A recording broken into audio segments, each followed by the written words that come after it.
Hello and welcome to another episode of the Expanse Abridged Podcast series. Today I got chapter 55, which is a Holden chapter of the first book in the series, Leviathan Wakes. So first of all, I'm recording this in 2023, but I hope everyone is enjoying 2024 so far.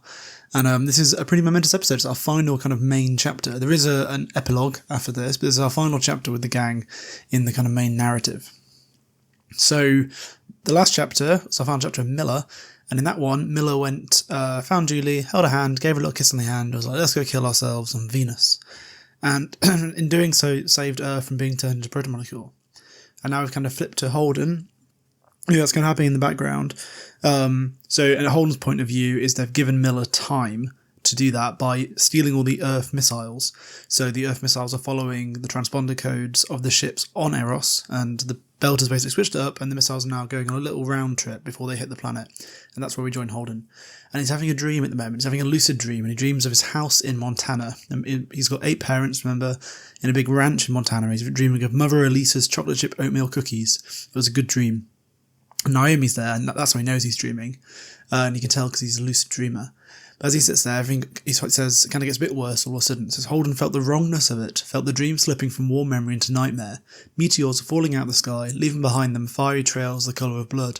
He somehow knew there were chunks of Eros as it crashed through the atmosphere. Miller had failed, the nuclear attack had failed, Julie had come home. He tried to tell Naomi to run, but black tendrils had burst through the floor and wrapped her up, pierced her body in multiple places. They poured from her mouth and eyes. One wrapped him around the waist and held him, another pressed into his mouth. And then he kind of wakes with a big scream. The reason I focus on that initially, just I think it is really interesting and something I enjoy about The Expanse so much. He's willing to say like these characters have like long-term damage to them basically, and you see it particularly in like some of the later books. The gang get pretty knackered. Is like the main thing. You see here, Holden's got kind of a PTSD from dealing with the protomolecule, and we saw it last chapter when Miller, as jaded and sad as he is, passes out when he gets back to the casino level and realises he's standing on all like the crushed bodies and stuff, and he like nearly passes out. And I enjoyed that. It feels a bit more human. Anyway, he wakes up. He's told everyone to go get some sleep, and then he himself has fallen asleep. So he's a bit. He's not a proper Navy man, and he says it's not good. As he wakes up, a red warning light flashes on his screen, and it's only a few seconds old, fortunately, so he hasn't missed it while he's been asleep, and it's from McBride, and McBride was the commanding officer of the Ravi, which was the UNN ship nearby, the one that Holden originally told, like, scared off, so they would be the only guys with access to Eros, and now they both chased Eros for a bit, couldn't fail, and they've basically just been like, nearby. And he says, Holden, cease manoeuvring, open the airlock, prepare to be boarded.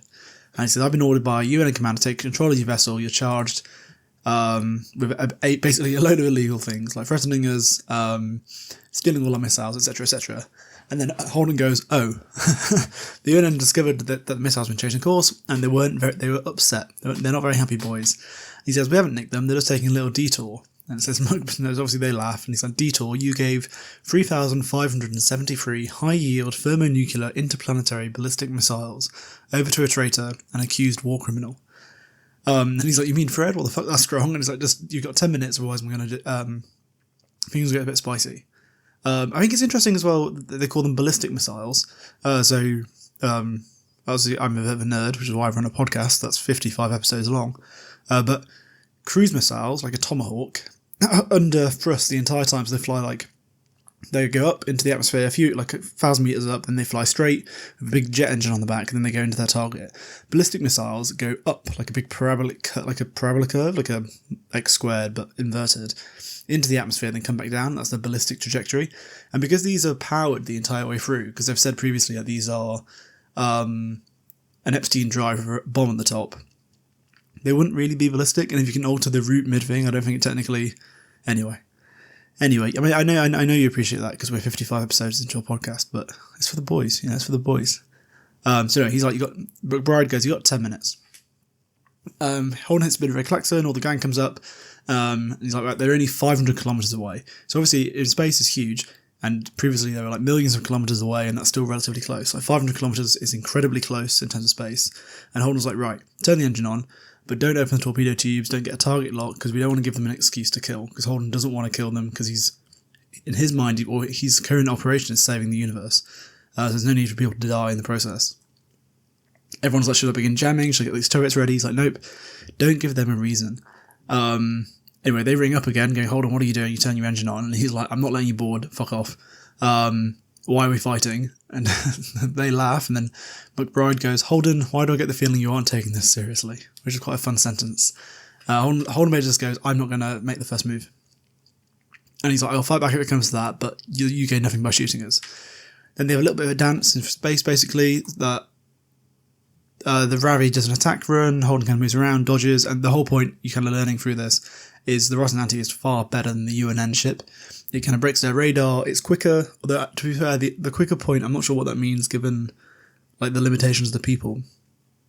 But anyway, it's quicker, it's more manoeuvrable, and it can break their lock and would probably win a gunfight or have a good chance of winning. But fortunately, a Deus Ex Machina arrives, which is all of a sudden, Eros just came back. So previously, Eros had popped off the radar, and you can only keep track of it optically.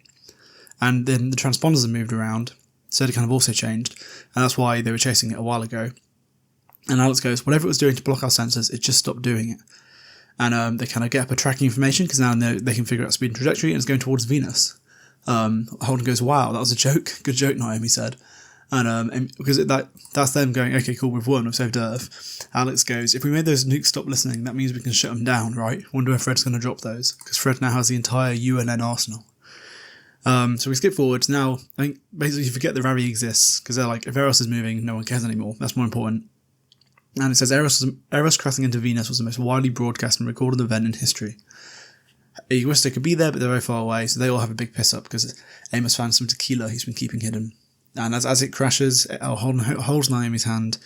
He felt like he could feel the entire human race holding their breath. No one would know what Julie would do now.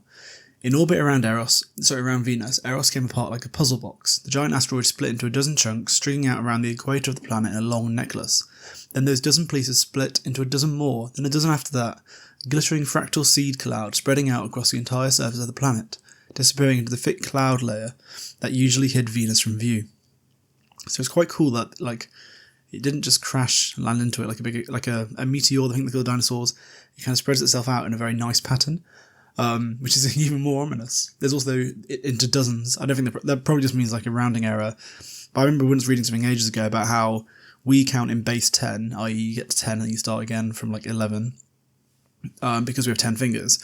But base 12 would actually make a lot more sense, because it's divisible by 4, like 1, 2, 3, 4, 6, and 8 goes into it like 1.5 times, which is like slightly more divisible than 10 is, because obviously 3 doesn't go into it. It's like a different way of counting that would make more sense for some of the reasons. And we use it for months, etc. Anyway, so it goes down, they're like, that's pretty cool. And then Holden goes, that won't stay there forever. That's because what he means. He's like, well, I'm just guessing, but I doubt the things that built the proton molecule just wanted to store it here. This is part of a bigger plan. We saved Earth, Mars, the belt. The question is, what happens now? Naomi and Alex exchanged glances. Amos pursed his lips. On screen, Venus glittered as arcs of lightning danced across the planet. Cap, Amos said, you are seriously harshing my buzz. And the chapter ends. So it's a fun one, that. I think it's nice and short, a bit of action, Holden being his noble self, not wanting to kill anybody, and also kind of big implications about what's going to happen next. Now, we know there's a 9-book series. It's very good. I've alluded to it at points.